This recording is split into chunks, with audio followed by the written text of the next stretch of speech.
todos, sejam bem-vindas e bem-vindos ao nosso programa de deontologia do Ministério Público Brasileiro. Eu sou Lígia Maria, sou líder de estratégia e inovação da Escola Superior do Ministério Público da União, e essa é a nossa quarta conferência de uma série de 12. Bom, o título da exposição dessa noite é Não Somos Mais Quem um Dia Fomos, e mais uma vez conosco está o professor Jorge Forbes. Professor, boa noite. Boa noite, Lígia. Prazer estar com você aqui, prazer estar com todos. É muito bom, sempre eu fico pensando a semana inteira no nosso encontro nas terças-feiras, às 6 da tarde. Obrigada com o senhor, professor. Gente, hoje nós entramos na nossa quarta reunião. Isso me faz relembrar o principal objetivo de nós estarmos fazendo esse curso, porque que o PGR, o Dr. Augusto Aras e o Carlos Vinícius, o Dr. Carlos Vinícius, pensaram fazer esse curso. Ao me convidar, nós discutimos muito se seria possível, como seria possível ou não seria possível levar o Ministério Público, a instituição Ministério Público, de Terra 1 para Terra 2. É uma pergunta que eu não tenho a resposta, é uma pergunta que eu espero que vocês me digam. Eu não sendo Ministério Público, para mim é difícil julgar se será possível ou não.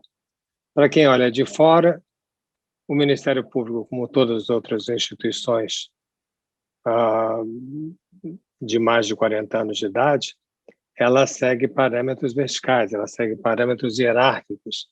Ela é uma habitante, a instituição Ministério Público é uma habitante de Terra 1. Como o Supremo Tribunal Federal também é um habitante de Terra 1. Na sua posse como presidente do Supremo, o ministro Dias Toffoli ficou mais ou menos 15 minutos falando da necessidade de levar a magistratura brasileira de Terra 1 para Terra 2, exatamente nesses termos. Eu não o conhecia pessoalmente, mas ele conhece bastante bem o conceito Terra 2, ele assistiu os programas da TV Cultura e leu vários artigos meus a esse respeito, e propôs, na posse dele, fazer esse trabalho de mudança da magistratura de Terra 1 para Terra 2. O como fazer isso é algo que nós vamos ter, talvez, a ocasião de perguntar para ele, uma vez que ele vai estar conosco na última reunião desse curso, que é a primeira das ações em relação ao Ministério Público. Na 12ª reunião, ele vai estar conosco, talvez seja a ocasião da gente perguntar para ele o que ele pensava nesse momento. Aliás, de repente, na terça-feira que vem, eu passo um trechinho da fala dele para vocês verem essa proposta. Eu diria que todas as instituições, de certa maneira, têm que passar de Terra 1 para Terra 2, porque o mundo que a gente caminha é um caminho Terra 2, é um caminho que tem as qualidades que a gente estudou nas 3 semanas anteriores, qualidades muito distintas do mundo anterior.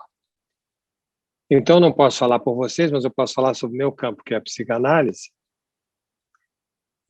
Nesse meu campo, nós tivemos e estamos refazendo completamente a psicanálise. Vocês imaginam, todo mundo aqui tem uma certa ideia do que seja análise, todo mundo já ouviu falar no complexo de Édipo.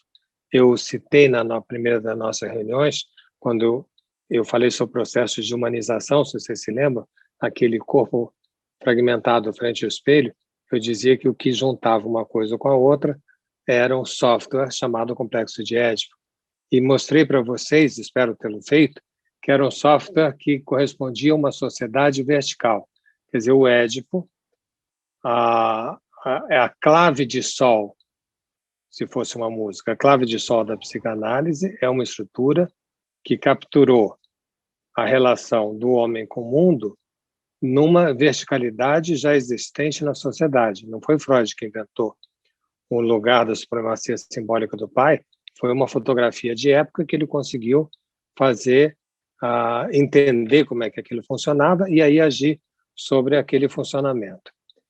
A psicanálise que a gente faz hoje é a psicanálise que o Freud fazia há 120 anos atrás, O nome psicanálise vem de 1897, portanto, há 123 anos atrás. De certa forma, sim, até um certo ponto, a partir daí não, porque não é suficiente para nós nos basearmos na psicanálise edípica, porque nós temos uma série de sintomas na sociedade atual que escapam, à regulação vertical edípica, ou seja, na psicanálise nós tivemos que reformular a própria base dela, o próprio complexo de Édipo. Poderia também falar, mas não vou falar já, sobre a educação. A educação é outra que vai ter que ser reformulada completamente. Estou falando de 3 domínios: o domínio do direito, o domínio da análise e o domínio da educação. Curiosamente, domínios esses chamados por Freud como profissões impossíveis: julgar, educar e analisar, as 3 profissões impossíveis. Nós vamos ter que refazer os nossos sólidos conhecimentos dentro de um mundo para o qual esses conhecimentos não são suficientes. E a nossa forma de arrumação não é suficiente. Então, hoje, nossa 4ª reunião, eu tenho uma pergunta para vocês. O Ministério Público da União é passível de haver uma alteração de uma estrutura vertical, hierárquica, linear, etc., para uma estrutura Terra 2, múltipla, flexível, criativa, ou isso acabaria com a própria noção do Ministério Público? É uma pergunta que vou carregar durante a minha fala e depois deixar uma meia hora que a gente tem feito para a gente poder conversar. Falando um pouquinho mais da mudança do tempo, ancorado no nosso conhecimento que a gente desenvolveu nas 3 reuniões anteriores, eu mostro para vocês, por exemplo, essa mudança na psicanálise com um caso conhecido de todos, que é o caso da Susana Richthofen. A Susana Richthofen, lembro-lhes, participou do assassinato do seu pai e da sua mãe, e no dia seguinte foi numa festinha, foi num churrasco, não do pai e da mãe, mas foi num churrasco na casa de amigos, e quando ela foi presa, foi um susto para a sociedade de como é que aquela mulher podia ser tão fria, ter matado seu pai e a sua mãe, ou ter participado da morte do seu pai e da sua mãe, com seu namorado e o irmão do seu namorado, e ter a disfarçatez de tranquilamente poder ir comer um churrasquinho no dia seguinte. E eu me lembro que a imprensa procurou a mim, e sem dúvida vários outros psiquiatras ou psicanalistas, aflita, perguntando qual é a patologia que faz isso. A nossa imprensa, frente aos crimes que nós temos visto, está sempre querendo saber como é que a gente pode se proteger. No caso da Susana Richthofen, seria muito bom ter um protetor de mental, não um protetor de metal, como tem no aeroporto, mas as pessoas acham que a psiquiatria é capaz de dar um protetor de mental. Então, nós poríamos, em volta assim, na porta, né, na porta do quarto do pai e da mãe, quando houvesse algum disparo psíquico perigosíssimo, um disparo de assassinato, como foi o caso da Susana, aquilo daria o alarme e o pai e a mãe poderiam se proteger de filhos assassinos de pais.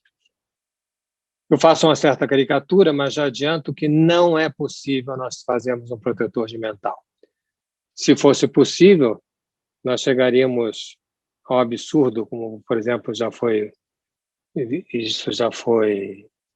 virou filme, Minority Report, aonde nós veríamos na genética do recém-nascido se ele tinha algum gene de assassino, e já deveríamos prender o recém-nascido, né, porque ele potencialmente poderia matar alguém em volta.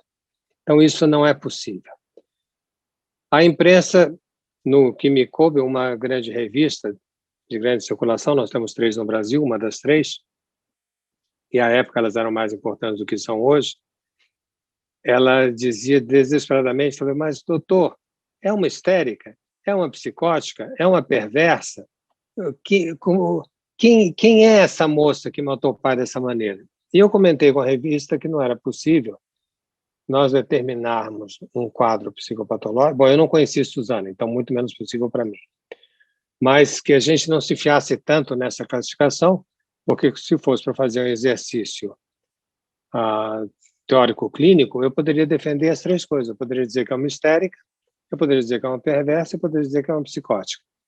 Quando as categorias podem se substituir indiferentemente, elas não servem mais para ler a realidade que elas propuseram, né? Eu poderia justificar, explicar. As pessoas acham que histeria leve, não é.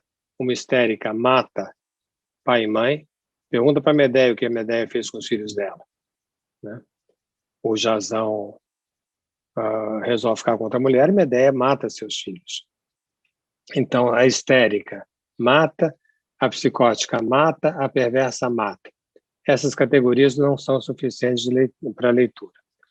O que aconteceu 2 semanas depois? Eu pego a revista que tinha me entrevistado e que eu não tinha dado entrevista, ou tinha, não me lembro mais, mas dizendo que era impossível fazer um protetor de mental, e na capa a revista põe uma foto da Suzana e diz assim: descobrimos por que Suzana Richthofen matou seus pais, porque sua mãe era uma médica que trabalhava fora e seu pai um alemão muito rigoroso.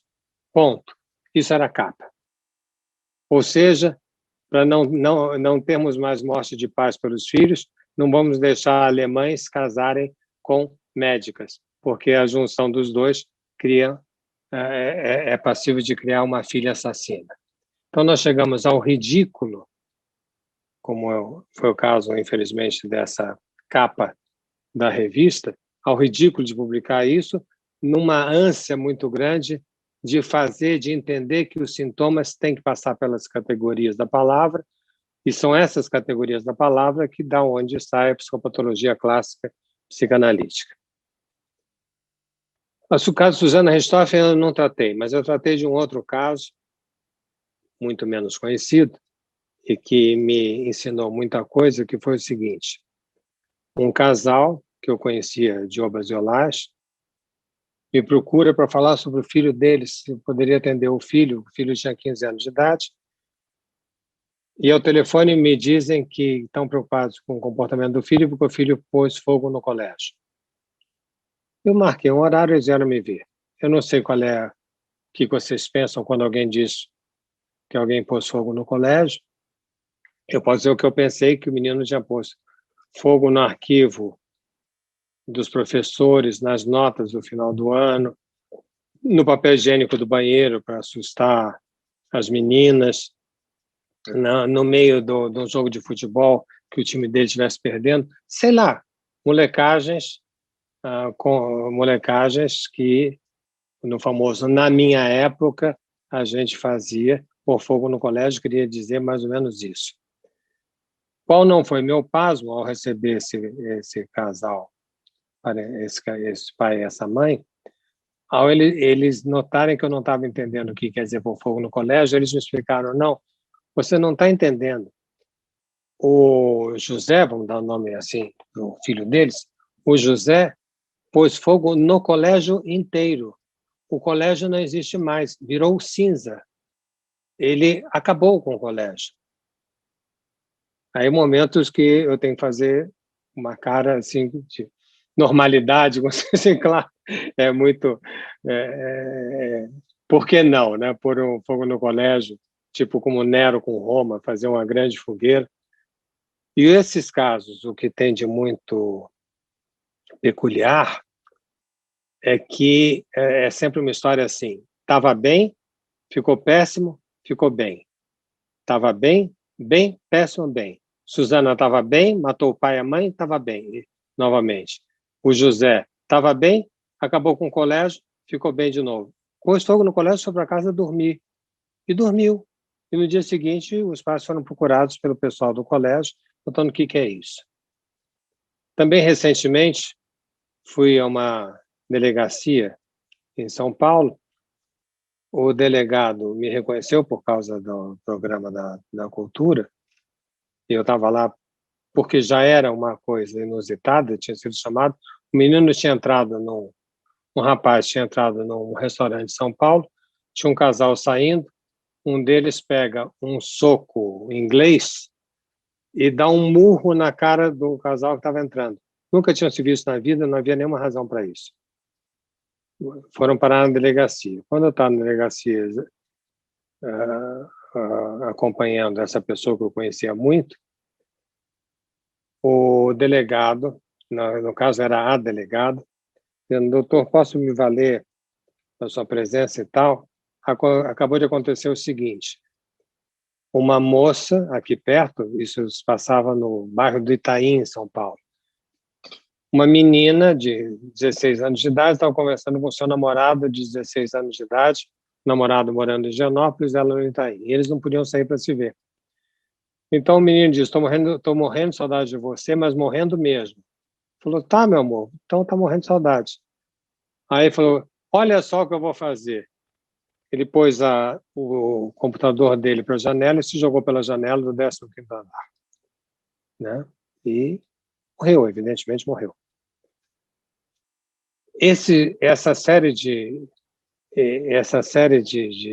sintomas não são sintomas, são sintomas muito mais frequentes nos tempos de hoje do que eram em tempos anteriores. Da mesma maneira, poderia juntar esses sintomas sintoma, por exemplo, do fracasso escolar. O menino de hoje, a menina, eles não são rebeldes escolares, como era na época dos pais, eles são o que se chama fracasso escolar, eles têm um muxoxo para a educação. Eles não dão a menor importância, eles têm um desprezo. Enquanto a minha geração, nós tínhamos ou adaptação ou rebeldia. Nós temos também vícios em droga cada vez mais importantes. A droga não é nova, mas a maneira de se tomar droga é uma maneira não conhecida anteriormente, que está assustando muito a sociedade.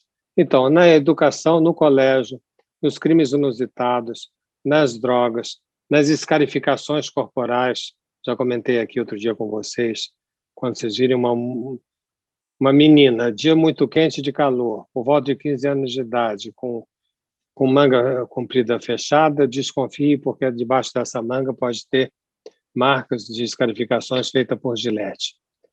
Qualquer um desses sintomas, eles são de difícil interpretação, de difícil tratamento, portanto, pelos métodos clássicos psicanalíticos que correspondiam ao mundo anterior, através da compreensão do ato de uma pessoa, da compreensão, insisto, do ato de uma pessoa, que levava à liberação do seu sintoma.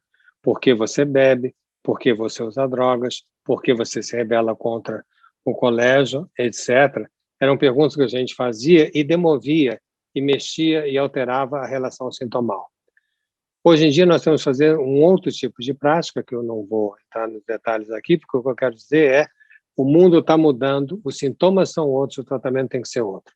Eu já comentei rapidamente, em reunião anterior, acho que na primeira, que eu fiz um trabalho junto com 2 dos nossos convidados na segunda parte desse curso, com Miguel Reale e Té Sampaio Ferraz, aonde eu pedi que eles me ajudassem a estabelecer uma responsabilidade frente ao acaso e à surpresa.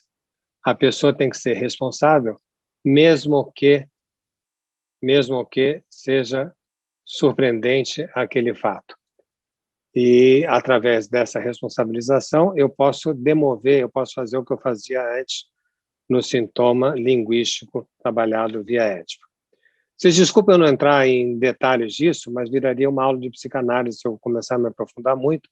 O que eu quero é extrair o cerne dessa nossa questão, dizer: o mundo é outro, os sintomas são outros, e se a gente não mudar, é a minha posição, vocês podem evidentemente ter outra, e se nós não mudarmos, nós vamos ficar pessoas e instituições obsoletas.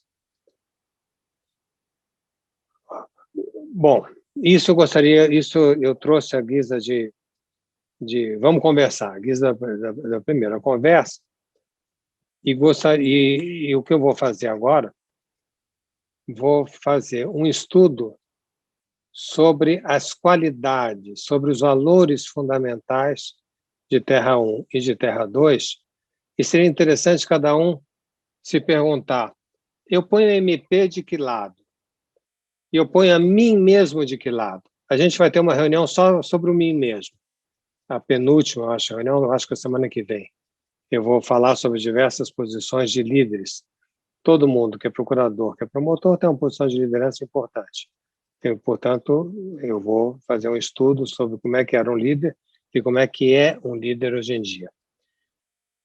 Mas, nesse momento, eu gostaria que vocês me acompanhassem se perguntando onde é que vocês poriam o MP e onde é que vocês poriam a vocês mesmos. Então, vou pedir a Agatha Machado, que está colaborando hoje, prazer, minha amiga e sócia de várias discussões, que ponha, por favor, o primeiro slide. A figura do pensador de Rodin está aí para provocar. Ele é um dos símbolos do iluminismo, né? Ou seja, eu penso e depois ajo. Todos nós aprendemos isso dos nossos pais. Menino ou menina, né? Pensa antes de fazer alguma coisa. E num mundo que está tão descompleto quanto o nosso, nós acabamos fazendo várias coisas e depois pensamos. Lembrando rapidamente, nós vimos na reunião anterior sobre os períodos éticos. E cada período ético teve uma marcação. Lembro que eu comecei 8 séculos antes de Cristo, com Homero. Depois, a primeira marcação de passagem de um período ético para outro foi Constantino, 3 séculos da nossa era. Depois de Constantino, foram os iluministas, século XVIII. E depois dos iluministas até 1992, onde a verticalidade do saber fica sendo posta em questão pela criação da ampla rede mundial de contatos, da World Wide Web, que tem datas discutíveis, mas vamos adotar por hoje, ao menos no dia de hoje, que tenha sido em 1992. Próximo, por favor. A partir de 92, nós fizemos uma passagem crucial, revolucionária, nunca antes vista, insisto, de uma arquitetura vertical do laço social, a saber, vocês se lembram a foto do Flamengo, do Santos, do Corinthians? Teve gente que reclamou porque não tinha do São Paulo, do Palmeiras, etc., porque não dá para pôr todos os clubes brasileiros, né? Mas nós tínhamos algo superior às pessoas, uma transcendência vertical. As pessoas se unem em relação a algo vertical. Nós vimos a natureza, que era acima de nós, os deuses do Olimpo eram representados pela natureza, né? Até hoje, a gente diz que os deuses estão contra a gente quando tem um trovão muito forte, ou estão a favor. Enfim, o animismo, nós pegamos a natureza e colocamos a natureza como elemento superior a nós, os deuses superior a nós e a razão superior a nós. São 3 mudanças, a verticalidade se mantém. Eu quero insistir nisso. Por exemplo, a ritualística da religião reaparece no domínio de vocês, no magistério público, na promotoria, no Ministério Público, no uso, por exemplo, das capas pretas. É óbvio que isso vem dos rituais religiosos. Na universidade, a mesma coisa. Eu fiz 2 doutoramentos, um dos doutoramentos eu fiz na USP, e a USP, eu acho que é talvez a única faculdade, não sei se é a única, mas pelo menos a que eu conheço mais de perto, que mantém o doutoramento como em tempos medievais. Os professores vão de beca, e conforme a sua graduação tem uma cor diferente da outra, o candidato vai de beca também, o público não pode nem fazer ruído, se fizer ruído, eu posto para fora da sala. A cadeira do infeliz do doutorando é umas 3 vezes menor que a dos doutores, o nível da sala é muito mais baixo, e se o reitor estiver presente, a gente chama o reitor de magnífico reitor. Gente, vamos ser sérios, né? Olha o reitor e vê se ele tem cara de magnífico. Quer dizer, nós chamamos de magnífico, né, por uma concessão muito grande, porque não dá, né? Magnífico reitor.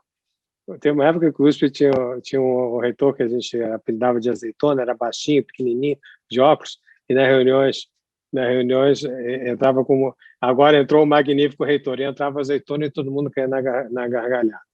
Então, mas nós herdamos isso, esse ritualismo da igreja, e a gente refaz no conhecimento o ritual eclesiástico. E o saber fica sagrado, né? Fica sagrado. Para quem não sabe, e não necessariamente isso é muito conhecido, existe em Paris a Capela do Positivismo, que foi uma capela que Augusto Comte, nosso autor da frase Ordem e Progresso, ele criou uma capela no Marais, para quem conhece Paris, no bairro do Marais, existe uma capela do positivismo. Eu fui convidado para falar nessa capela, é a coisa mais maluca que eu vi na minha vida. Você entra e é uma capela, e nas paredes, em vez de você ter, como numa igreja, sei lá, Santo Antônio, São Jorge, São Cosme, enfim, seja quem for, não, os santos que a gente está acostumado a ver, você tem Sócrates, Platão, Pitágoras, você tem os grandes cientistas, os grandes filósofos, no lugar que na igreja é o lugar dos santos. E, curiosamente, quem mantém, até pouco tempo atrás, ao menos do meu conhecimento, quem mantinha essa capela é um fundo brasileiro. São brasileiros que mantêm o vigor, a abertura dessa capela lá em Paris. Muito bem, então, insisto, essas 3 transcendências, natureza e religião, são verticais, nós fomos para o mundo horizontal. Essa passagem nos dá um susto de cão, porque é a primeira vez que isso ocorre em 28 séculos, é bastantinho, né? E se vive de uma forma totalmente diferente, e é essa forma diferente que eu queria discutir. Vamos lá. Eu fiz uma tabela, que como qualquer tabela pode ser menor ou pode ser maior. Essa foi a que eu fiz, mas eu posso amanhã fazer outra diferente. O que eu estou interessado não é que ninguém decore tabela, que seria ridículo, mas que entenda a lógica de fazer essa tabela. Por que de um lado está vertical, padronizado, hierárquico, focado, linear, rígido, progressivo, esperado, garantido, disciplinado, e por que do outro lado são elementos tão diferentes. Nós vamos ver passo a passo os elementos dessa tabela, então, e eu vou voltar a expor esse slide assim que nós tivermos visto esses elementos. Então, por favor, primeiro, essa tabela se diferencia, ela tem sua lógica construtiva a partir da diferença do mundo vertical para o mundo horizontal. Eu acho que não necessita maior explicação. Eu passo, então, para o segundo. Aquilo que é vertical é padronizado, aquilo que é horizontal é múltiplo. Isso já é uma diferença bastante importante e bastante sensível a todos nós. Quando eu digo universo, eu estou me referindo a um padrão, a versão do um. Quando eu digo globalização, eu estou quebrando os padrões. Existe uma quebra de padrão do mundo tal como ele era para o mundo tal como ele é. Eu não posso chamar, por isso que eu não chamo o mundo atual da universalização, essa palavra não é mais usada como antes era. Eu uso hoje em dia a palavra globalização. Pós-modernidade, globalização, Terra 2, mundo líquido, mundo plano, não Terra plana, senhores.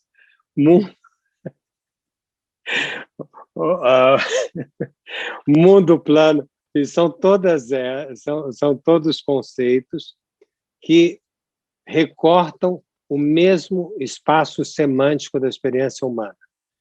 São formas diferentes de aprender o fenômeno, que é passar de uma verticalidade padronizada a uma experiência múltipla. Do ponto de vista psicanalítico, e espero que interesse a todos, eu gostaria que depois do nosso encontro vocês gostassem um pouquinho mais da psicanálise. Do ponto de vista psicanalítico, quando no mundo padronizado você sofre com mais facilidade de depressão ou mania. Por quê? Porque você se sente ou muito próximo do padrão e você fica em exaltação, ou você se acha uma porcaria porque você está longe do padrão e você entra em depressão. A clínica de Terra 1 é uma clínica do superego, é uma clínica onde o analista se associa com o analisando contra as maldades do superego. Já aqui anteriormente citados, quando eu dizia que o superego é um juiz implacável, frente ao qual a única sentença que ele sabe dar é sentença de morte para você. Então, eu achei que a Lígia estava levantando a mão, não estava. Enfim, eu tenho, num mundo padronizado, eu sofria para saber se eu estava adequado ou não estava adequado, e no mundo múltiplo, eu sofro para saber o que eu quero. Porque não é que não tenham padrões hoje em dia, é que você tem inúmeros. E quando você tem inúmeros, como também já citei anteriormente, quando você tem 10 escolhas possíveis, você escolhe uma, você não tem nenhuma certeza, a não ser que você perdeu 9. Então, as pessoas procuram o tratamento hoje em dia, muito mais pela angústia da escolha do que por um medo do superego, que já não é mais tão sério como um dia já foi. Terceiro, são 10, é um decálogo que eu fiz aí. Já sabemos por que é a diferença vertical para horizontal. Já sabemos o padronizado e o múltiplo. Temos que saber que o mundo vertical é hierárquico e o mundo horizontal é colaborativo. Aí começa um pepino bonito para as instituições civis que seguem o modelo vertical, que é o caso de vocês, que é o caso da magistratura, que é o caso da diplomacia. Quer dizer, eu tive uma discussão com alguns dos nossos diplomatas, e é impressionante como a formação do diplomata, essa discussão se deu há 3 anos. Não deve ter mudado muito nesses 3 anos, mas enfim, o que me foi descrito, um deles me dizia assim, mas nós somos uma instituição paramilitar. Nós nos comportamos dessa forma, nós cumprimos ordens, nós temos nossos telegramas, nós não temos possibilidade de flexibilização. E me deu toda uma descrição, né? A descrição essa apoiada pelos demais que estavam ali presentes, da verticalidade dessa instituição. Insisto, não sei qual é a resposta imediata, e nem sempre a resposta, aliás, vem da instituição. Seria interessante que os diplomatas se pensassem de uma outra maneira, se eles quiserem viver mais Terra 2. Seria interessante. E se não se pensarem, outras instituições podem passar a ocupar esse lugar. Teria sido interessante que os táxis tivessem previsto o Uber. Seria interessante que o Novotel tivesse previsto o Airbnb. Teria sido interessante se a Xerox tivesse previsto o computador. Nenhum deles previram, e todos se passaram muito mal por causa disso, faliram pela sua incapacidade de ver o mundo que se apresentava.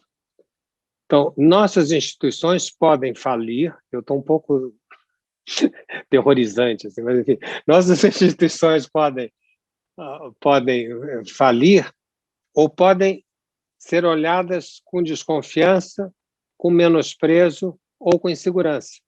Elas podem não ler mais a sociedade civil. Bom, a hierarquia, ela funciona sempre em relação a um padrão. Ser um procurador-geral da República é acima de ser um vice-procurador-geral da República, que é acima de tal coisa, que é acima de tal coisa. Então, você tem um escalonamento hierárquico muito claro, embora, do pouquíssimo que eu saiba da organização do Ministério Público, já tem coisas muito interessantes, que é a singularidade da função do promotor, que não corresponde a nenhuma ordem superior de que você tem que agir dessa ou daquela maneira, já é algo muito interessante, me parece. E o mundo colaborativo, né, é onde cada pessoa, no exercício da sua singularidade, se encontra com a outra, e isso entrou na nossa língua, e você não fala mais, ou fala, mas existe uma certa perseguição do politicamente correto, você não fala a minha cozinheira, as pessoas falam funcionário. Eu não sei se é melhor, não sei se não é melhor cozinheiro, mas isso não vou entrar nos detalhes do que eu prefiro deixar de preferir. Mas minha colaboradora vai embora às 5 horas da tarde. Meu colaborador é a babá. Meu colaborador chegou às 8 horas da manhã, é o chofer. Então, o colaborador vai, sei lá, desde ministro de Estado com ministro de Estado até os mais diversos níveis da sociedade. O termo virou colaborador. Próximo. O mundo Terra 1, então, ele é vertical, ele é padronizado, ele é hierárquico, ele é focado. Ele é focado. Ele não pode ser... É um valor muito grande aquela pessoa que faz uma coisa de cada vez.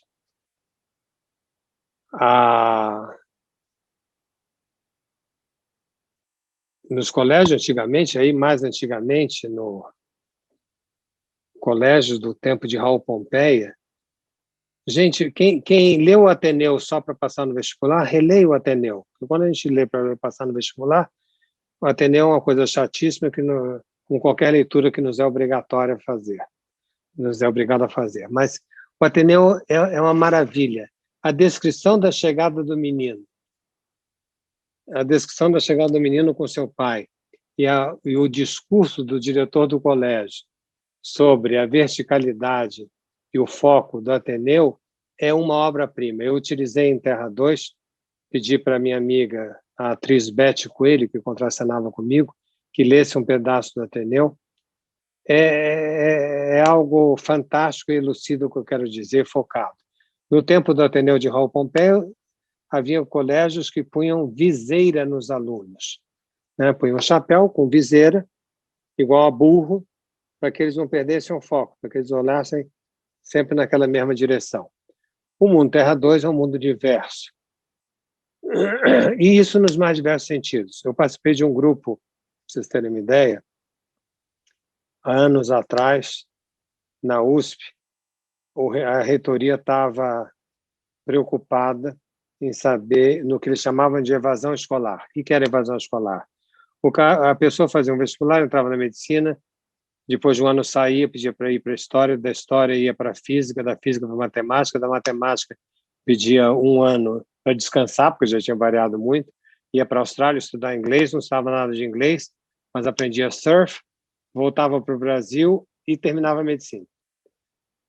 E o reitor dizia, nós estamos tendo uma evasão escolar, nós estamos tendo uma perda importante, queremos saber a opinião de vocês sobre essa maneira diversificada de fazer um curso superior na principal universidade do país. E a conclusão desse grupo foi que não havia nada de errado, foi avisar a reitoria, tipo assim, vai ser assim mesmo, daqui para frente é este o modelo. Se você acha que a pessoa vai entrar na medicina que é dificílimo, uma das faculdades mais difíceis de entrar no Brasil é a Faculdade de Medicina da Universidade de São Paulo, uma proporção astronômica de candidatos em relação ao número de vagas. Mesmo assim, ele fecha a matrícula ou perde a matrícula 1 ou 2 anos depois, coisa que era absolutamente impensável até pouco tempo atrás. Enfim, isso caracteriza o comportamento da Universidade de Terra 2, onde vocês podem dizer, mas com isso vai ficar mais irresponsável, porque as pessoas não vão aprofundar nada. Eu escuto isso de pai e mãe todos os santos dias. Meu filho não aprofunda nada. Ou então de empresários, a gente não aprofunda nada, tem que ver direito e tal. Não existe, as decisões não são feitas mais pelo aprofundamento da matéria, mas pelo conjunto da matéria. Há uma sensibilidade, não sei se está certo usar o nome, consuetudinária. Posso estar falando uma besteira incrível. O que eu quero dizer é que há uma sensibilidade de contexto que ajuda na resolução. Depois de focado diverso, vamos para, por favor, próximo slide. Linear e variável. É quase uma coisa se deduz da outra, né? Veja, vai ficando cada vez mais evidente, vertical, padronizado, hierárquico, focado, linear. A carreira do Ministério Público é linear, a carreira na magistratura é linear, a carreira no Exército é linear, a carreira no Itamaraty é linear. Isso é um modelo que se coaduna com Terra 2? Não. Terra 2 é variável. Terra 2 é a época do startup. Vai existir uma startup do Ministério Público? Não sei. Mas se permitam, por favor, o brainstorm. Se permitam o questionamento, por mais pecaminoso que ele seja. Mas não é possível nós avançarmos se ficarmos numa atitude de contemplação frente ao divino. Nós temos que admitir uma certa heresia para saber de que maneira podemos reinterpretar o nosso fazer em Terra 2, legitimar o nosso fazer em Terra 2. Então, linear e variável. Próximo. Terra 1 ela é rígida e Terra 2 é flexível. Eu estou num outro grupo, estou discutindo um livro que eu já comentei a semana passada, que é o livro do Bauman, que é conhecido de todo mundo. Eu citei O Mal-Estar da Pós-Modernidade. É muito interessante o recorte que o Bauman faz, dizendo como a gente perdeu a rigidez de Terra 1. Como é um livro que muita gente tem em casa, quem tiver, eu recomendo que leia na página 50 da edição da Jorge Zahar. Nas últimas 5 linhas da página 50, ele diz, empregos vitalícios já não existem. Na verdade, empregos como tais, da maneira como outrora os compreendíamos, já não existem. Sem planejamento de longo prazo, esperanças de longo alcance... Não, desculpa. Há pouco espaço para a vida vivida como um projeto para planejamento de longo prazo e esperanças de longo alcance. Só isso que eu queria ler. Não, e também na página seguinte, página 51. Os dispositivos da Previdência eram então considerados uma rede de segurança estendida pela comunidade como um todo, sobre cada um de seus membros. A Previdência era uma rede estendida sobre todos, para cada membro poder ser acarinhado se estivesse na margem da sociedade. Então, para Bauman, ele lê isso com saudades do tempo que era rígido.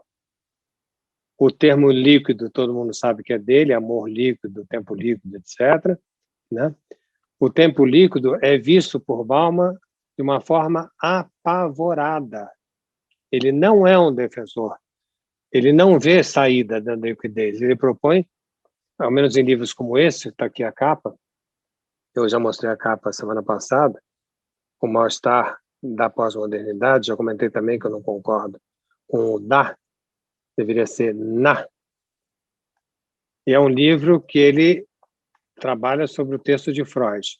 mas, a meu ver, uma leitura muito especial, assim. Bom, mas só quero dizer que isso serve para o debate entre o mundo rígido, que é o mundo que Bauman, de certa forma, tem saudades, que eu acabei de ler, que ele disse que era possível, eu preciso de um mundo onde eu posso fazer projetos da minha vida, que eu posso projetar o futuro da minha família, né? E agora é um mundo que não tem nem mais segurança social, que servia como uma rede para todos nós. Eu não sei, eu não tenho essa visão tão romântica como ele do mundo anterior, não. Não tenho certeza se antes tinha essa segurança tão grande como ele acabou de falar nessa página que eu li. Enfim, isso é para discutir. Próximo. Terra 1 é vertical, padronizada, hierárquica, focada, linear, rígida, progressiva. Aquilo que é hierárquico, focado, é progressivo. E Terra 2, ela é criativa. No progressivo, o B decorre do A, o C decorre do B, o D decorre do C e assim por diante.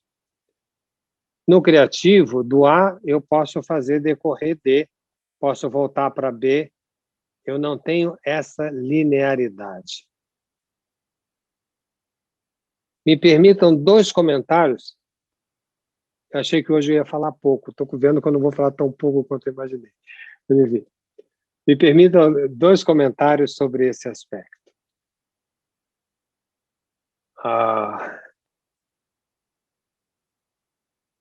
Para quem gosta de Nietzsche, e Nietzsche é um filósofo importante para a pós-modernidade, porque ele a previu, como já falei na vez anterior, ele previu nos seus textos da década de 1870, existem 2 forças básicas no homem, as forças ativas e as forças reativas. As forças reativas são as forças que necessitam, para se consolidar, de um debate. Por exemplo, saber qual é a melhor vacina para a Covid. E a discussão é a AstraZeneca? Não, mas a AstraZeneca está dando reação em X pessoas. Não, mas a reação é muito pequena frente ao número de pessoas que foram vacinadas. Essa é a discussão de hoje, por exemplo. AstraZeneca, sim ou não? O coronavírus é ótimo, não dá reação. Não dá mesmo, eu tomei, mas... Quer dizer, não dá mesmo, eu tomei. Eu estou fazendo estatística de 1, mas é idiota. Mas, enfim, você pode comparar, não, mas eu quero tomar a AstraZeneca, não, vou esperar chegar a Pfizer. Ninguém faça isso, pelo amor de Deus, não espera chegar a Pfizer nenhuma. Mas, enfim, alguns dizem, eu quero ter a Pfizer, não, eu quero ter a Moderna. Essas são discussões reativas do ponto de vista do Nietzsche, e fazem parte, essa discussão só é possível quando eu posso hierarquizar, quando eu posso comparar, quando eu posso dar categorias de separação e de julgamento. No entanto, você tem outras coisas na humanidade, que são as forças ativas, são especialmente representadas pelas forças artísticas. Quem vai no Museu de Arte de São Paulo, na criação da sua arquiteta Lina Bobardi, e eu imagino que todo mundo já tenha ido, já tenha visto as fotos do seu interior, sabe que a Lina fez uma inovação incrível, que foram os cavaletes de vidro. E você entra no salão principal do Museu de Arte de São Paulo, você vê Van Gogh, por transparência, você vê Matisse, por transferência, você vê Monet, por transferência, e você vê Picasso, e eles se conversam, eles estão na mesma sala. Não cabe a pergunta o que é melhor. Essa pergunta não existe na força ativa. A força ativa vale por si. Picasso vale por si. Volpe vale por si. Monet vale por si. E assim por diante. Então, eles podem conviver. O nascimento, sei lá, de um grande artista não acaba, o nascimento, sei lá, de Monet, não acaba com Velázquez, né? Eles todos convivem na mesma sala. Não todas as vacinas conviverão na mesma sala. Daqui a um certo tempo, uma será melhor que a outra e vai haver disputa, né, por tal vacina frente à outra. Tem gente querendo viajar e assim por diante. Ora, no mundo linear, é um mundo onde as forças reativas têm um domínio maior sobre as forças ativas. No mundo múltiplo, as forças ativas têm um domínio maior sobre as forças reativas.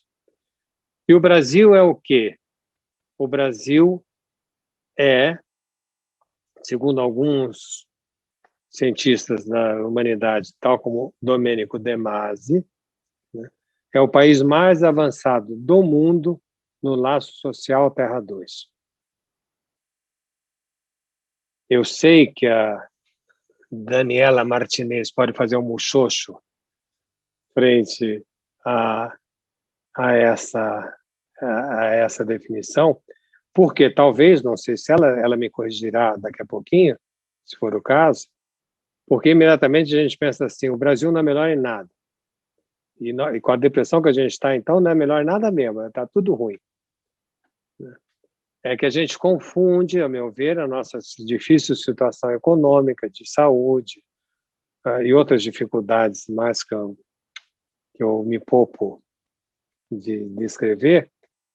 Eu estou dizendo que ele é a vanguarda mundial no estabelecimento de um laço social múltiplo, colaborativo, diverso, variável, flexível, criativo. O Brasil tem lição para dar ao mundo, segundo Domenico De Masi, e o que eu estou falando vocês podem encontrar no último capítulo do livro dele, O Futuro Chegou. É um catatal de 500 páginas, o final é sobre esse aspecto que eu estou falando. Por que que o Brasil é a vanguarda do mundo?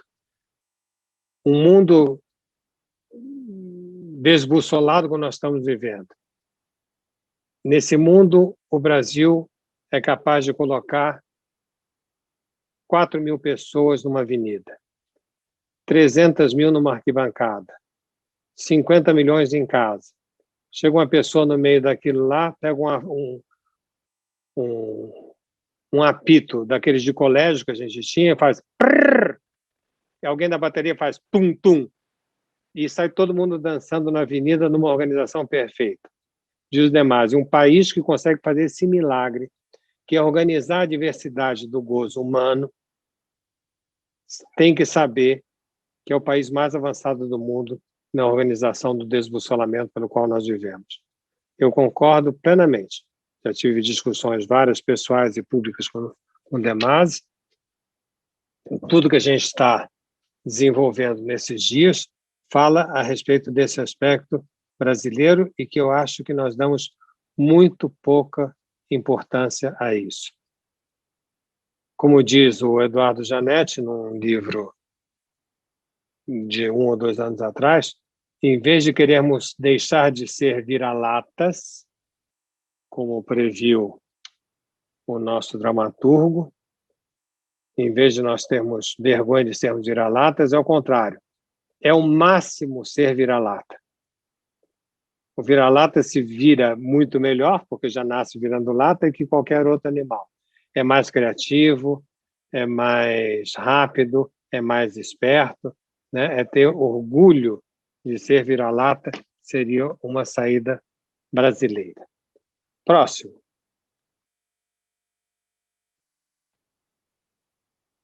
O mundo vertical, o mundo Terra 1, ele é um mundo esperado. O mundo Terra 2, se ele é criativo, ele é surpreendente. O grande problema, é muito engraçado uma pessoa criativa que ela quer sempre ser reconhecida. Gente, ou você vai ser reconhecido ou você vai ser criativo. Os dois não dá. Porque no momento que você cria, você não pode ser reconhecido. Se fosse, você não está sendo criativo. O criador passa necessariamente pelas provas difíceis da criação. É muito difícil sustentar uma criação, porque quando você cria, você perde seu lugar. Então, ou reconhecimento, ou criação, ou surpresa. Próximo.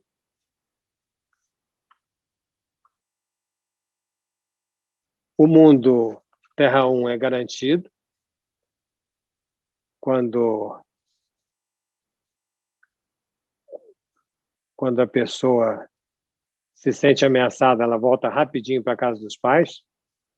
Não, eu vou ficar aqui, eu vou comer às 7 horas da noite com vocês, eu vou assistir a novela. Imagina, quando você vai assistir a novela das 8 com pai e mãe, você quer essa garantia que o mundo está ruim mesmo. Então você volta para poder assim, reassegurar e sentar naquele sofá, que era o mundo garantido. Terra 2 não é um mundo garantido, não é um mundo estável, não é um mundo concreto, é um mundo líquido, é um mundo arriscado. E, finalmente, mais uma, que é a 10ª. Essa eu acho que interessa especialmente a todos nós. Quanto mais disciplinado é o mundo Terra 1 é um mundo disciplinado, menos responsável você é. O exemplo, eu repito, o exemplo dos nazistas, você é culpado ou não? Não, eu não sou culpado, porque eu estava cumprindo ordens. E no mundo Terra 2, eu sou responsável. Gente, eu vou dar um break de 4 minutos para saber se alguém quer falar, porque em seguida eu tenho mais, inacreditavelmente, eu tenho mais coisas para falar. Professor Jorge. Quem está falando? É a Márcia. Na verdade, quando eu fui entendendo tudo e me deu uma dúvida. Agora eu estou vendo. Quando fala assim, garantido, né? O Terra 1 é garantido. Esse garantido aí é um garantido na minha ótica, né? Entre muitas aspas, porque ele é garantido para algumas pessoas, né? Vamos dizer assim. O Terra 1, ele tem uma estrutura de poder que ela sustenta, né, determinados grupos, vamos dizer assim. Então, tem os grupos vulnerabilizados, por exemplo, eles estão colocados aí no desrespeito e muitas vezes sem garantia alguma, né? Então, esse garantido, como o senhor fala garantido, em qual perspectiva que o senhor pensou esse conceito, só para ficar mais claro para mim? O que eu estou falando de garantido é uma ação que se garante não na pessoa, não na escolha dela, não no desejo dela, mas se garante com a pertinência a um determinado grupo, seja ele qual for. Seja o grupo de uma família, de uma igreja, seja o PCC, qualquer grupo. Quer dizer, uma ação que eu garanto a minha ação, garanto a realização da minha ação a partir de um determinado grupo onde eu sou acolhido, que eu possa ser representado, independente da qualidade. Tá. Seria uma arquitetura própria, pautada, né, nesses outros todos conceitos que o senhor colocou. Eu não estou julgando se o grupo é bom ou é ruim, Entendi. se é rico, se é pobre, se é inteligente, se é burro. Eu estou saindo dessa dicotomia, seria o caso, aliás, da gente ter uma outra discussão sobre isso. Talvez na terça-feira que vem eu consiga tocar nesse aspecto da revolução digital, o que vai acontecer com a humanidade. Mas, enfim, para te dar uma resposta precisa, enxuta, eu estou me referindo à pertinência a um grupo estável, seja ele qual for. Entendi agora. Entendi. Tá? Entendi. Obrigada. Okay. Obrigado, senhora. Professor. Ou você, eu nunca sei se eu chamo você de você, senhora. Na Terra 2 somos todos você, né, professor? Então tá bom. Então vale para todo mundo. Professor, boa noite. É Ana Cláudia, tudo bem? Estou com a minha câmera desligada. É Ana Cláudia Nascimento Gomes, tudo bem? Boa noite. Você está desligada, tá? Boa noite, Ana Cláudia. Tudo jóia.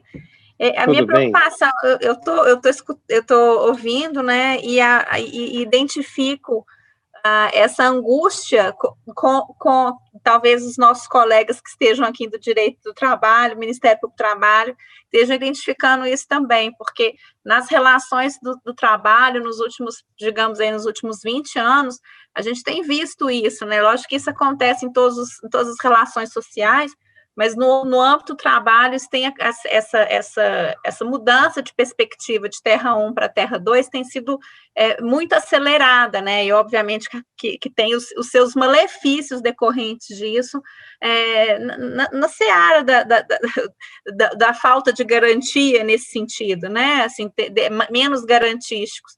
E isso nos deixa, como procuradores do trabalho, assim, às vezes, numa falta de perspectiva, né? Então, assim, de uma certa forma, é bom e ruim estar ouvindo isso, porque, por um lado, a gente não consegue, como a gente fala, não consegue segurar o vento com as mãos, por outro lado, também a gente não sabe qual que é a melhor saída para atribuir um pouco mais, assim, de humanidade, assim, digamos, moderna a essa situação, assim, tão pós-moderna, sabe? Enfim, é isso, é compartilhar um pouco da nossa inquietação, digamos assim, desses novos tempos, né, e que no direito do trabalho e na nossa seara tem sido, assim, cavalar. Ana Cláudia, te agradeço, e se você não leu esse capítulo que eu estava lendo agora, eu te sugiro que vá diretamente a esse ponto que você está levantando.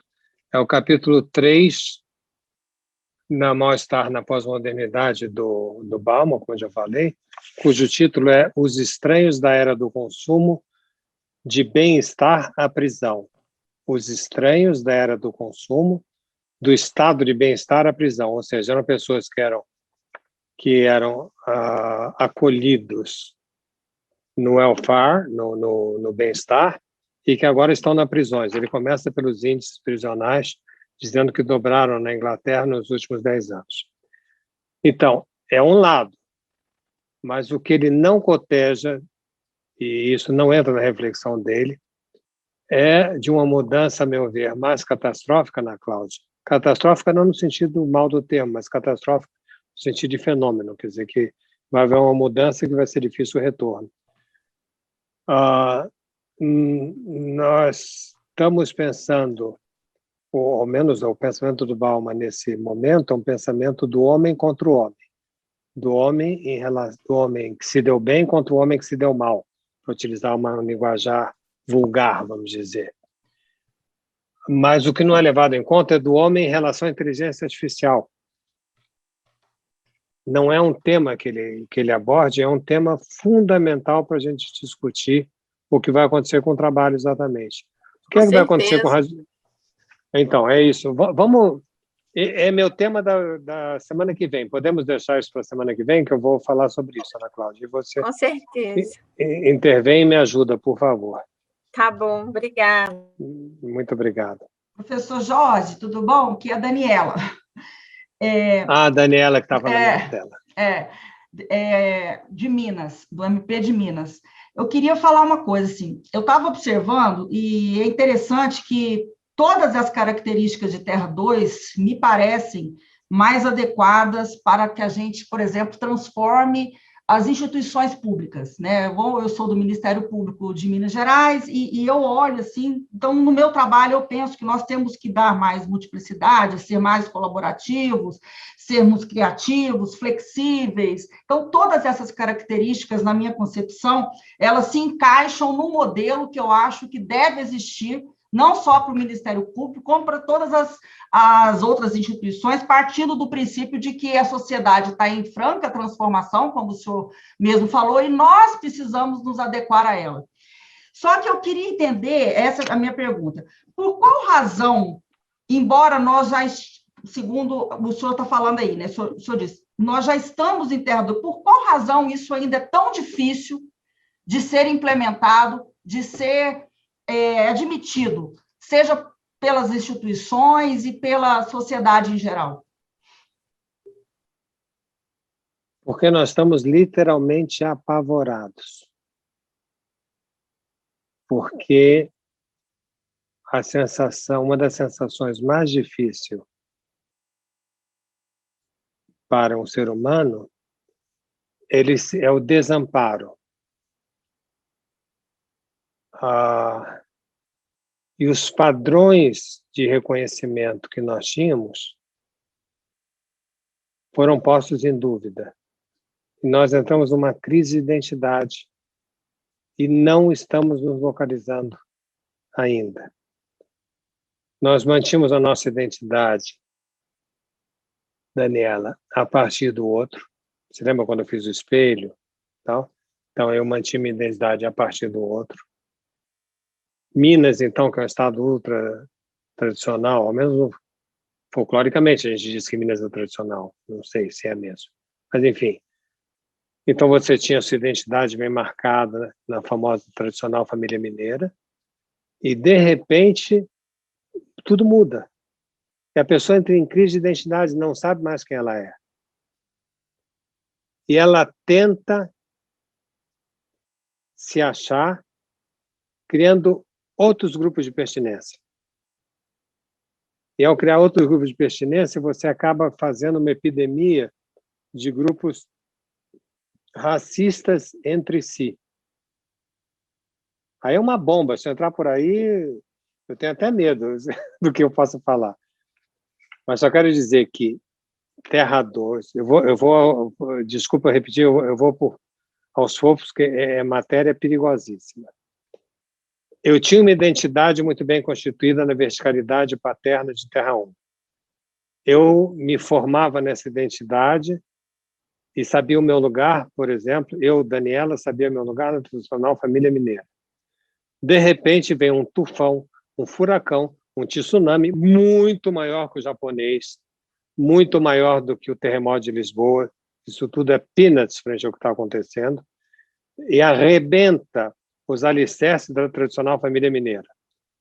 Eu, Daniela, fico perdido no espaço. Onde... Bom, se você fosse paulistano, eu diria onde Cássio eu estou, por causa da influência do italiano. Mas onde eu estou nesse daqui, uai? Que negócio é esse? O normal no sentido habitual, o normal das pessoas é reconstituírem um espelho de acolhimento. Ou reconstitui a própria família, ou reconstitui outros grupos que funcionam como família. Esses grupos, para terem validade, têm que excluir os outros. Quando você cria um grupo que exclui o outro, você gera racismo. Então, curiosamente, a quebra das fronteiras vai fazer aumentar o racismo. E a gente está verificando isso. Então, você poderia dizer, bom, então, como é que eu vou lidar com esse mundo? Nós vamos ter que dar a possibilidade da pessoa fazer o exercício da sua identidade não a partir do outro. Estou usando um termo técnico. O outro, para um psicanalista, é um termo conceitual que a gente fala do outro da linguagem, vamos dizer, aonde eu me refiro e me inscrevo. Mas é o outro do espelho também. Então, em vez de eu insistir em buscar minha identidade no outro, eu vou achar a minha identidade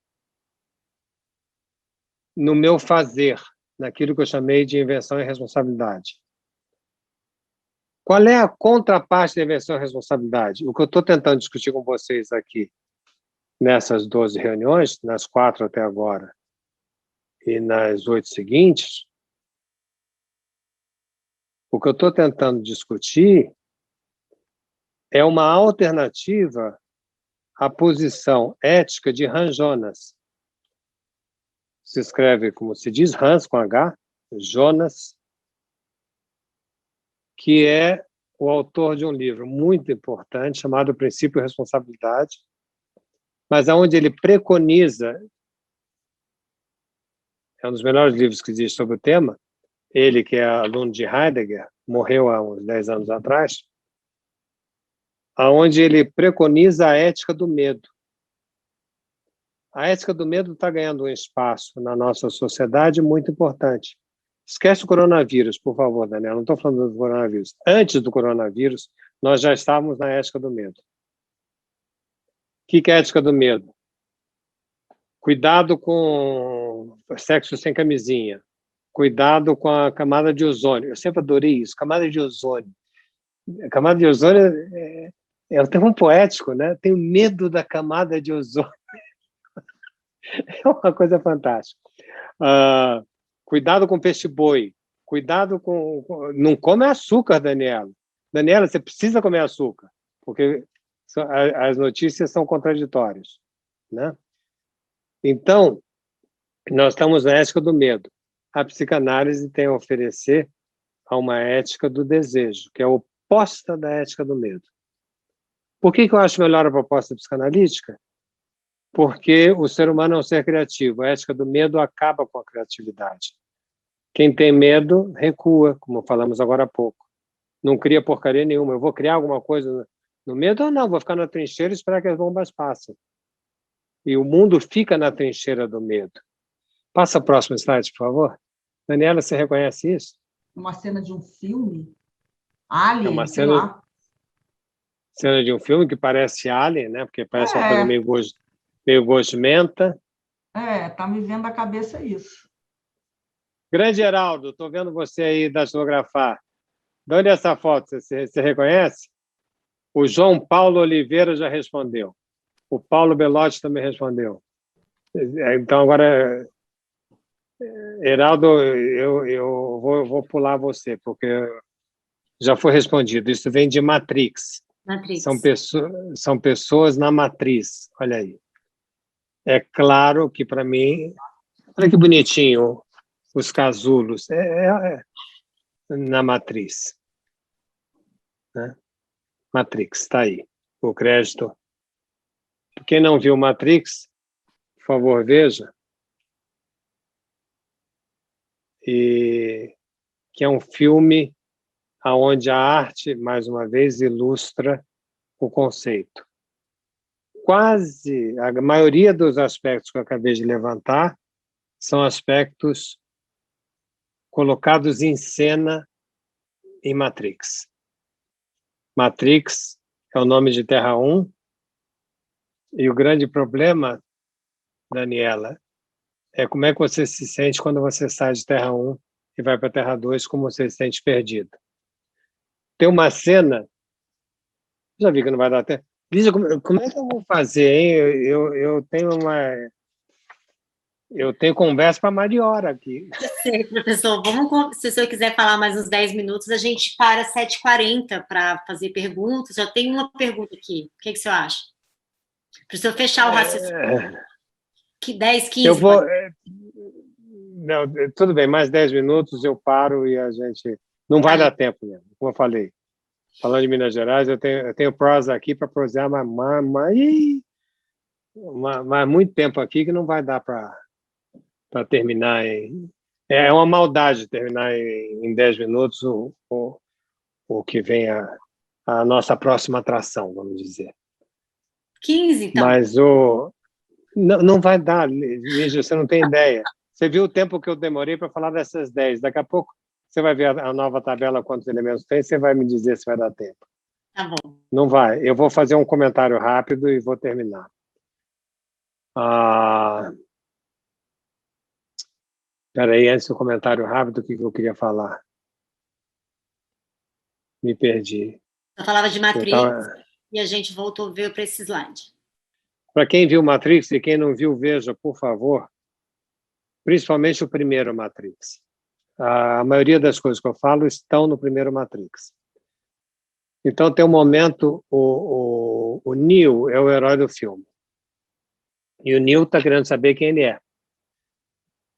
E ele passa o filme inteiro buscando a sua identidade. E buscando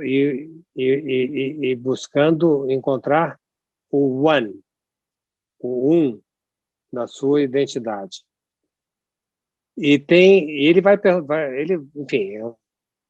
faz milhões de peripécias, morre várias vezes, renasce, vai, volta, entra na matriz, sai da matriz, enfim. Ninguém dorme assistindo Matrix. Aí, um belo momento, ele vai visitar uma pitonisa, uma mãe de santo. Uma pitonisa, uma senhora que mora numa casa ultra, classe média, média, média, uma senhorinha, como nós falaríamos no Brasil, e ela é grande pitonisa. Ela não corresponde, portanto, ao que a gente poderia esperar da grande pitonisa na sua encenação. E aí ele pergunta para ela, mas aonde está o One? Aonde está o One? E ela, segurando um pano de prato, que ela estava limpando alguma coisa, diz, mas você não descobriu ainda? Não, eu falei, mas está tão perto de você. Mas, pelo amor de Deus, onde é que está o One? Onde é que está o One? Bom, ela não responde, porque a pitonisa que se preza não responde, só sugere. E aí o Neil Sayles, o ator que faz o Reeves, é muito bonito, e aí ela olha para a cortina por onde ele acabou de sair e diz assim, tão bonitinho e tão burrinho, coitadinho. Quer dizer, ele não percebe que Neil, né, são as letras trocadas de One. Quer dizer, qual é o momento que você consegue trocar a sua letra? Numa metáfora psicanalítica, Daniela, eu diria que quando você vai para uma análise, não é que você vai refazer o seu passado ou a sua vida, mas você vai poder contá-lo de diversas maneiras e não de um só que te obriga a ser a repetição neurótica. Para dar uma ideia. Bom, volta ao que eu estava falando, vimos então Matrix. Põe o primeiro, volta por favor. Isso, Lígia, que você quer que eu fale em 10 minutos? Eu vou deixar isso daqui para a vez que vem. Eu só vou comentar 2 aspectos. Eu começo terça-feira a partir desse, não tem problema nenhum. Até para nós vai ser muito interessante manter isso vivo. E vai servir também para sedimentar. Eu estou querendo talvez ir mais devagar mesmo. Sedimentar um pouco essas categorias, porque elas são novas para muitas pessoas. E eu vou terminar fazendo um comentário sobre 2 dessas categorias. Sobre a ordem vertical não vou comentar, a orientação paterna eu vou falar rapidamente a semana que vem, mas eu gostaria de falar com vocês sobre a verdade e certezas temporárias. Verdade e certeza... Obrigado. Eita, rapidez de slide. Verdade e certeza temporária.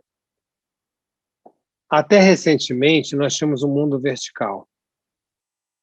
No mundo vertical, funciona na comunicação muito bem os princípios aristotélicos, que eu já os comentei em vez anterior, que são 3, basicamente: princípio da identidade, terceiro excluído e não contradição. Isso era o que fazia uma coisa ser verdadeira ou uma coisa ser falsa. E eu, mais ou menos, eu me ubicava, como falaria um argentino, eu me localizava por esses critérios de verdade. E eu excluía como mentira, ou como indiferente, ou como trivial. Na lógica, você separa a verdade não só de mentira, mas verdade de trivial. Trivial é um sistema que pode admitir a contradição, que eu posso dizer está chovendo e não está chovendo, isso é trivial. Mas o que eu quero dizer é que no mundo vertical, o construto da verdade fica parecendo que a verdade não é um construto lógico, mas é que é natural. É natural que seja assim. Nossos pais falavam, né? Isso é natural. Eu não sei o quanto o direito natural pode se encaixar no que eu estou dizendo ou não. Não sei, os técnicos são vocês. Mas a verdade, ela era naturalizada, como a natureza repete seus modelos, uma abelha é sempre uma abelha, uma taturana é sempre uma taturana, a verdade era natural. Quando você prolifera, quando você quebra a verticalidade, toda a verdade passa a ser incompleta. Isso é uma discussão linda. Opa, o Heraldo voltou. Isso é uma discussão linda que toca também. Nunca mais te chamo, eu te chamo, você Skype. Tudo bem. Então, isso é uma discussão linda para discutir fake news. existe uma diferença entre a fake e a true news, baseado no quê? Uma é natural e outra é falsa? Uma é montada e outra não é? Quando eu vejo discussões sobre fake news, sempre me chama a atenção a tranquilidade, como eu poderia dizer, a intimidade que as pessoas têm com a verdade, como se a verdade fosse delas. A verdade é uma coisa simples, está aí, uma verdade é isso. É um pouco mais complicado. Quem define verdade são os princípios lógicos e são variáveis, como eu acabei de dizer. Então, nós admitimos que Terra 2 você tem certezas temporárias. O mundo que funciona por certezas temporárias. E muda essas certezas com muita velocidade. Uma certeza é diferente de uma verdade. Uma verdade você demonstra, uma certeza você testemunha. Repito, tripito e polipito, como diria o grande lógico Newton da Costa. Verdade você demonstra, certeza temporária você testemunha. E acho que já falei que a raiz etimológica de testemunho, para alguns etimologistas, não para todos, condiz com a raiz etimológica de testículo. Então, a certeza temporária é dada em cima de testículo. Se você errar na sua certeza, você perde o dito cujo. Donde, na sociedade de maneira geral, pensa-se que quando se fala a palavra de honra, normalmente está veiculada, até recentemente, até antes da globalização, ao sexo masculino, que perderia o testículo caso falhasse com a sua palavra de honra. Isso abre um leque imenso de discussão, inclusive com a última decisão do Toffoli sobre legítima defesa da honra ou não. Vocês estão muito mais a par do que eu, mas é recentíssima, de 3 semanas atrás. Eu queria chamar a atenção a esse aspecto. E o próximo, por favor, na mesma linha. O mundo anterior, ele era, se vocês aceitam o que eu falei anteriormente, vertical, progressivo, cada vez mais forte. Ele ia da impotência à potência. As pessoas esperavam que aquilo que eu não sei hoje eu saberia amanhã. E isso em todos os níveis, não precisa ser nível muito elaborado de raciocínio, não. Você encontra um amigo, uma amiga, e pergunta, como é que você está? Cada dia mais feliz. Quando alguém me responde cada dia mais feliz, eu falei, um dia vai estourar, vai ser igual a sapo, né? Vai ficando feliz, feliz, feliz, e pum! Estoura. É uma visão progressiva e cumulativa da felicidade. Estou cada dia mais feliz. Eu vou da impotência, estou triste, à potência da felicidade.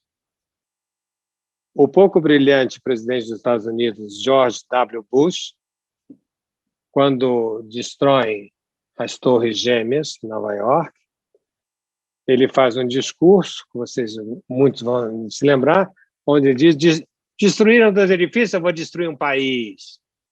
E foi lá, destruiu e fez um estrago desgraçado. Mas, enfim, eu vou da impotência à potência.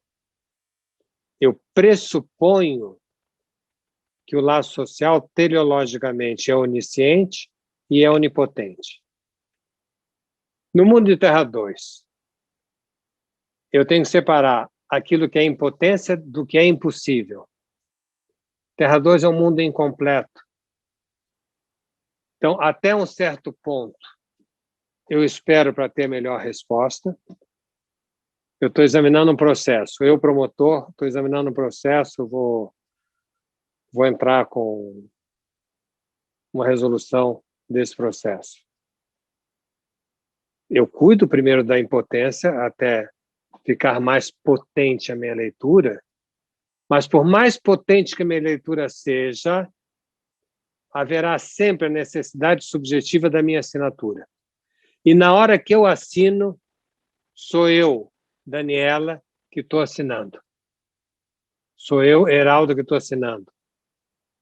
Quer dizer, a assinatura é um aspecto subjetivo, porque é impossível a prova total.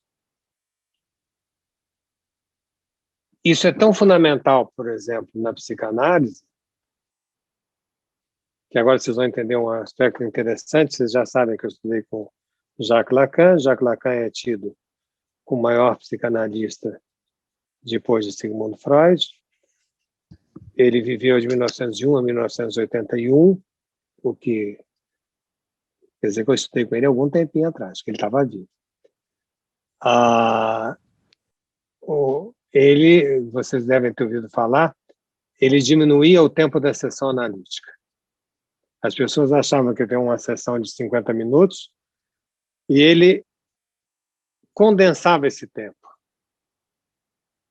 Vou aproveitar o ensejo só para dizer por que ele fazia isso. Ele queria que a pessoa soubesse que ela tem que tomar decisão com o incompleto dos dados que tem. Que nunca o tempo será suficiente para trazer a razão. O tempo em Terra 2 não é senhor da razão. O tempo em Terra 2 não é senhor da razão. É a sua subjetividade que assina a sentença. Não estou falando do juiz. Sentença da sua vida.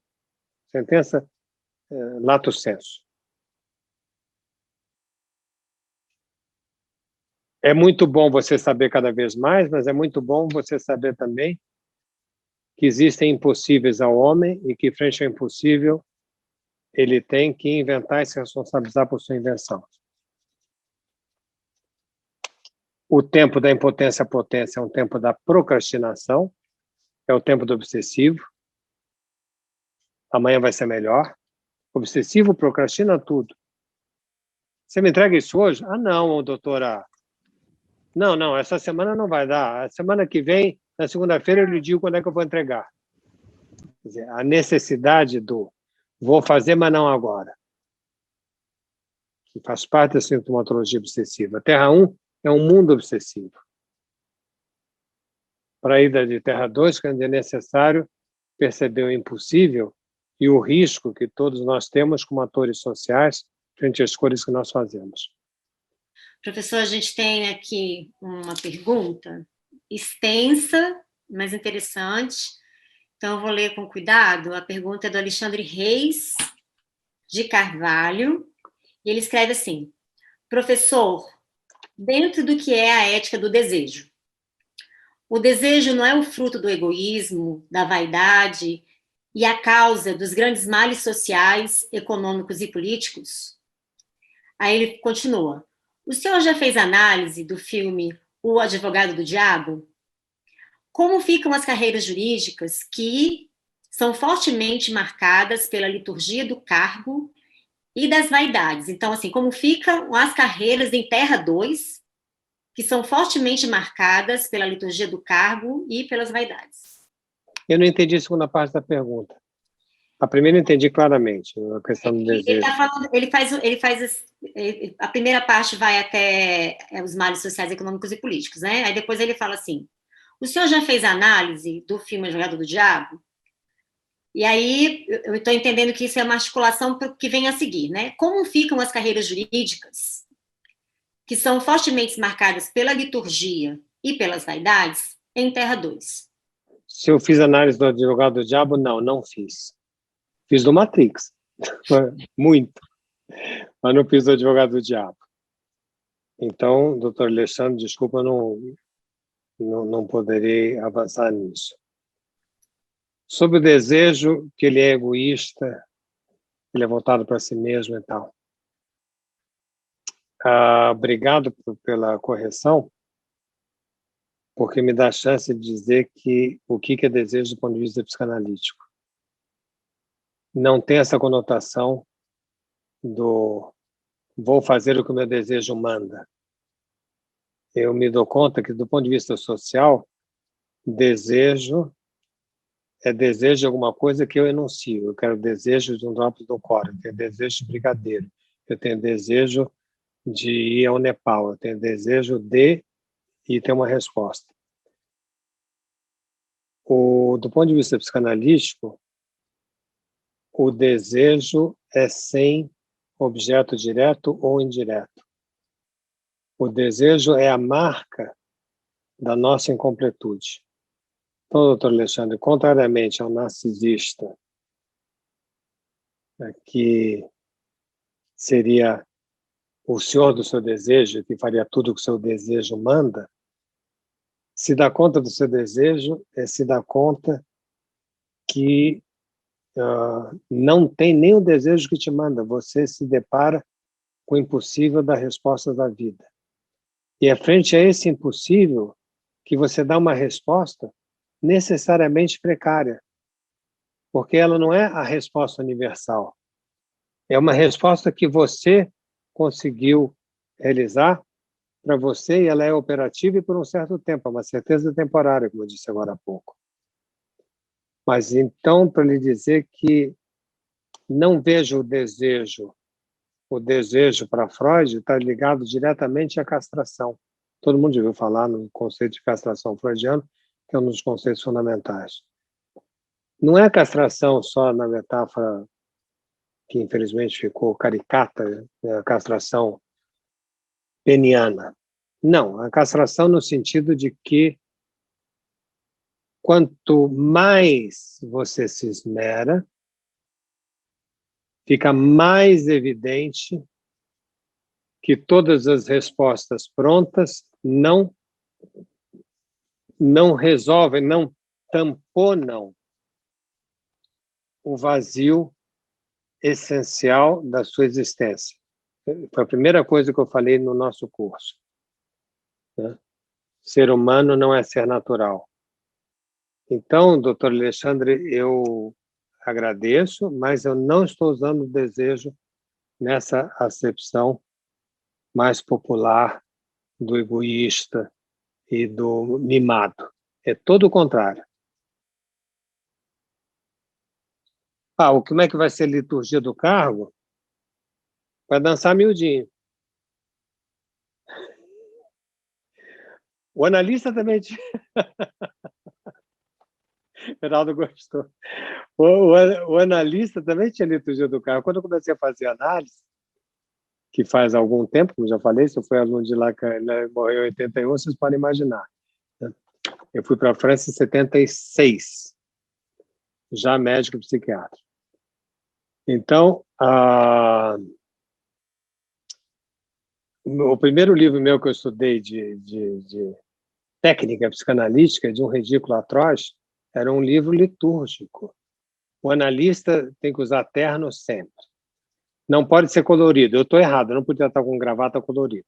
Colorido já é muito divertido para um psicanalista. Não podia ter fotos, só podia ter foto de Freud no consultório, no máximo de Lacan, mais ninguém. Família nem pensava, porque analista e canalista não tem família. Não podia estender a mão para o paciente, porque o paciente sentiria o calor da mão dele, ou se ele estivesse nervoso, a sudorese na mão dele, etc. O divã era obrigatório e tinha que ser posto olhando para a janela, para a porta, porque se ele quisesse sair envergonhado por alguma coisa que tivera dito, ele poderia sair sem olhar para trás. O terno deveria ser cinza. Não podia ter livro, só livro de Freud. E o único quadro admissível era o quadro do Inferno oh meu Deus, que está lá na Reina Sofia, do Bosch. É o tríptico, tudo que era analista, tinha o tríptico de Bosch. Tinha que ter uma barba lá Freud, uma barba longa, né? Falar 3 rum-rums, 4 talvez. Quer dizer, existia toda uma liturgia do como ser. Nós tivemos que refazer isso. Eu acredito que as liturgias não vão desaparecer, mas que vocês vão ter que se reinventar. Não é, o castigo da reinvenção não é só para os psicanalistas, não, nem só para os pedagogos. Tem direito a uma pergunta, professor? Por favor. Essa questão da diferenciação, como é que as corporações, como é que o senhor vê, do ponto de vista da mente, das dos estudos que o senhor faz, esta diferenciação que pode existir em setores, em segmentos, no todo, de corporações. O eu diferente, o eu, mesmo sendo uma instituição como o Ministério Público, que, aliás, é um todo, né? É um órgão, mas as diferenciações que, segundo o senhor faz essa referência agora, eu vou ter que pular miudinho. O eu coletivo, mas eu sou diferente. Heraldo, desculpa, eu vou ser sincero. Eu estou feliz de te ver de gravata e camisa, quer dizer que você voltou a trabalhar? Exatamente. Estamos aqui. Hoje, às 10h22, horário de Brasília, Jornal das 10. Senhores promotores, procuradores, procuradoras e professor Jorge Forbes. Mas eu vou ser sincero, eu fiquei tão feliz de te ver de gravata que eu me distraí na sua questão. Falei, nossa, o Heraldo está legal, né? Porque todo mundo sabe que o Heraldo estava com Covid, não estava bem, hoje está aí de novo na voz que o Brasil quer ouvir. Então, conta, Heraldo, resume a questão, por favor, porque os outros já entenderam, foi eu que não entendi. Porque o senhor fez essa relação de que também o Ministério Público, ou se reposiciona, enfim, ou vai ter que pular miudinho, né? E eu queria esse paralelo. Como é que um órgão, que é um órgão, que é um todo, mas, ao mesmo tempo, com todas as individualidades, responde a essas demandas, por exemplo, de uma diferenciação? Doutor Heraldo, o senhor não é só jornalista, o senhor é advogado, o senhor pode responder melhor que eu, né? Querendo mais, o senhor é professor desse curso, quer dizer, se você não sabe a resposta ainda, você vai saber, tem que saber até chegar a sua vez, porque eu vou voltar com essa pergunta para você, né? E dos nossos colegas que estão junto conosco nesse caminho. Eu não sei como é que essas instituições verticais, standards, repetitivas, progressivas, etc., vão lidar com as diferenças do mundo. Não sei. Acho, mas eu estou dizendo, acho das minhas conversas com advogados, dos quais alguns eu já citei aqui hoje, que são frequentes,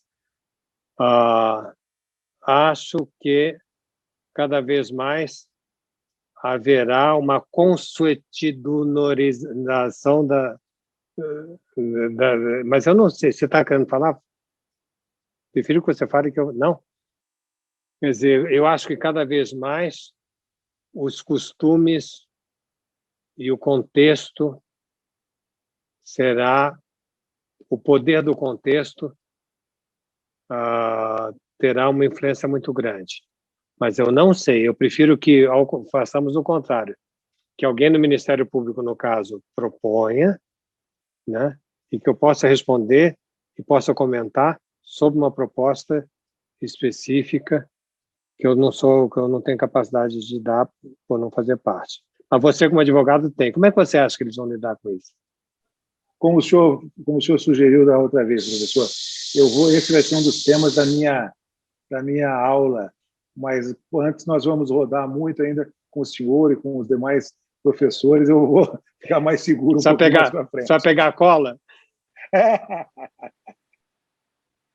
Professor Jorge, dentro desse contexto da pergunta para Heraldo, fiquei pensando aqui, né, o que seria o Ministério Público na Terra 2. O ideal é que nós não existíssemos, né, nesse formato que temos hoje. Que a gente não tivesse crimes, não tivesse confusão, né, conflito, mas se tivéssemos, que pudéssemos trabalhar como muitos colegas, eu não tenho essa atuação, mas eu vejo muitos colegas trabalhando com justiça restaurativa, com constelações familiares, com mesas de negociações. Então, eu acho que, dentro dessa lógica da Terra 2, essa possibilidade ela começa já a surgir em algumas áreas do Ministério Público, né? As intervenções de prevenção e promoção à realização da justiça. Infelizmente, são grupos ainda pequenos, mas a gente pode pensar na Terra 2, o Ministério Público nesse contexto, né? Eu acho que seria muito interessante. Pensemos, eu acho muito importante, quer dizer, muito importante tudo que você está falando, mas o que me tocou mais diretamente, Márcia, é a questão do promotor de justiça. Eu vejo as pessoas, posso estar errado, mas porque é uma opinião agora, não é um conceito que eu estou discutindo. Eu tenho a impressão que as pessoas deixaram de ver o promotor de justiça como aquele que promove a justiça e começou a ver como um policial categorizado, como alguém que vai por ordem no barraco. A ideia para uma comunidade de existir alguém que possa se dirigir para ser o representante da justiça frente a uma população, me parece que é uma ideia fundamental, importantíssima e muito sensível nos dias de hoje. As pessoas não sentem a quem possam recorrer para se esclarecer, para se localizar, para entender onde estão. Você falou na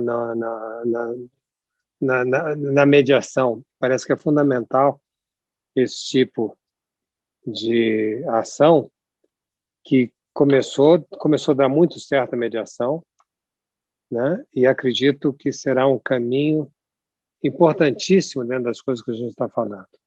A mediação dá a possibilidade do exercício do coletivo com a singularidade. Você tem e as pessoas que se conhecem, as pessoas que se falam, né? Elas têm uma possibilidade, depois do cumprimento desse acordo da pessoalidade, muito maior que o cumprimento da impessoalidade da lei fria. Então, pessoal, foi um prazer, foi excelente hoje, a reflexão maravilhosa, as inquietações foram inúmeras, muitos comentários aqui no chat. Obrigada para todo mundo que esteve aqui com a gente, e a gente se encontra, então, na próxima terça-feira. Obrigada, professor, até a próxima. Muito obrigado, Lígia, obrigado a todos, obrigado pelas intervenções.